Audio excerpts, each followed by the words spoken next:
Kwame Nkrumah, qui fut le premier, en 1965, à utiliser le terme néocolonialisme, en faisant référence à la continuité historique de la transition des colonies à des nations officiellement indépendantes. Le premier président du Mali, Feu Modibo Keïta, disait, je cite, « Chaque démarche du Mali, chacune de ses prises de position sont dictées par le désir de se trouver au plus profond de la lutte contre le colonialisme, contre l'impérialisme.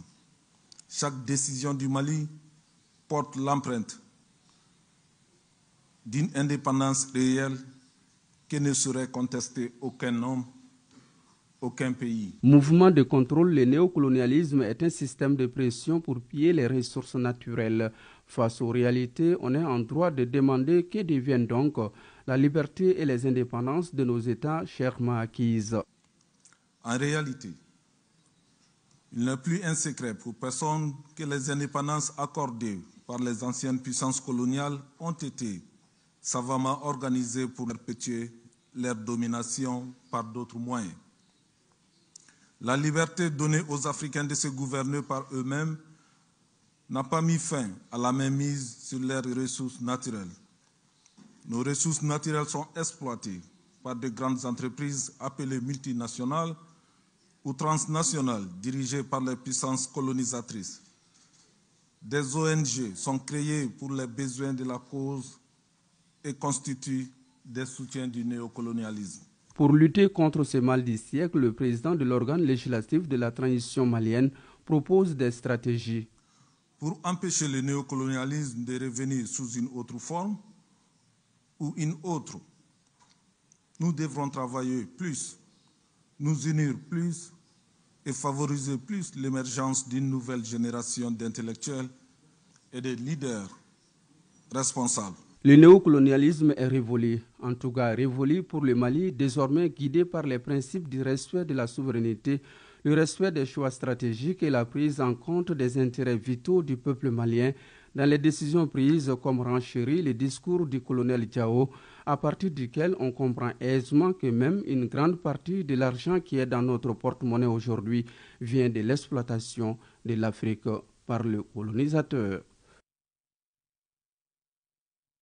Et en marge des travaux parlementaires Russie-Afrique, le président de la Douma d'État de l'Assemblée fédérale de Russie, Yakeslav Volodine, a reçu en audience le président du Conseil national de transition, le colonel Malik Diao. Nos envoyés spéciaux à Moscou, Garibou, Pérou, Tchédje Kamara.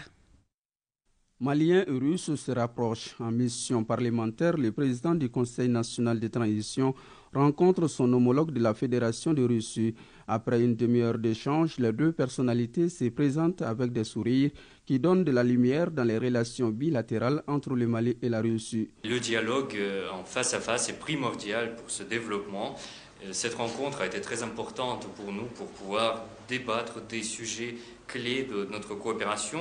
Et le Parlement doit faire tout son possible pour intensifier cette coopération, pour mieux comprendre et pour jeter des bases parlementaires. Dans le contexte de diversification des partenaires, la Russie occupe une place importante en tant que partenaire stratégique du Mali. L'hôte du jour a salué au nom du président de la transition les autorités russes pour les efforts consentis en faveur du Mali.